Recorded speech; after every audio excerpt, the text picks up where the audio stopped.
In some ways, the Jaguar XF is the perfect example of just how much progress the company has made in the last few years. When the original was launched in 2007, it was the last great hope of a company staring over the financial precipice. However, just a year later, Tata took over and the rest is history. In 2015 alone, they've already launched 4 new models, including this, the brand new XF. So what's new this time around? Well, the design is certainly more conservative evolution than blank canvas, but director Ian Callum told us that that's deliberate. He wanted to continue the foundations and the strong family look he's established over the last few years in other models in the range. So that means you get this upright F-Type inspired grille. It's a little conservative, but there are certainly some lovely details once you get up close, especially these full LED headlights, which are optional, and this beautiful feature line that runs from here at the grille at the front all the way down the car to the tail lights at the back.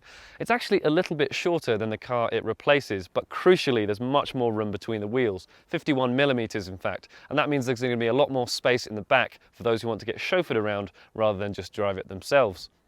That tweak to the packaging has definitely had an impact once you're sat here in the back. As you can see, there's absolutely acres of legroom, and that's really important in places like China and the US. It's also much more headroom than you used to get in the old car as well, and it all feels very luxurious. There are 4 trims to choose from: Prestige, R-Sport, Portfolio and S, which is the top of the range, but all of those cars come with alloy wheels, reversing sensors and leather seats too, so it comes very nicely equipped. Underneath the skin, the new XF shares a lot of its architecture, mostly aluminium, with the new XE. That means it's a lot lighter than the car it replaces, in some cases by nearly 200 kilograms, and that has a very beneficial effect on everything from handling balance to CO2 and efficiency, which is all important on company cars like this. It means that the lightest 2-litre 163 PS diesel emits just 104 grams per kilometre, which is the best for any diesel car in this class, and it will return around 70 mpg on the official cycle, which is seriously impressive stuff. Now, it doesn't necessarily feel that light on its toes on the road. However, it also shares the same double wishbones and integral link rear suspension as the XE2. And what you can feel is a really, really nice handling balance. This is a very good chassis, and the steering gives you loads of confidence. The front end's got an awful lot of grip, and we've been a little bit spoiled driving on some wonderful roads here in the northern Navarre region of Spain. And I have to say, it's really impressive the way this car handles. There's 4 different engines that will get 2 2-litre diesels, the 163 PS I mentioned, and a 180 PS version, which I'm driving here and now. They're available with either a 6-speed manual gearbox or an 8-speed automatic, and there's also 2 V6s to choose from. They only come in the S trim, but there's either a 300 PS diesel or a 380 PS supercharged petrol V6 from the F-Type.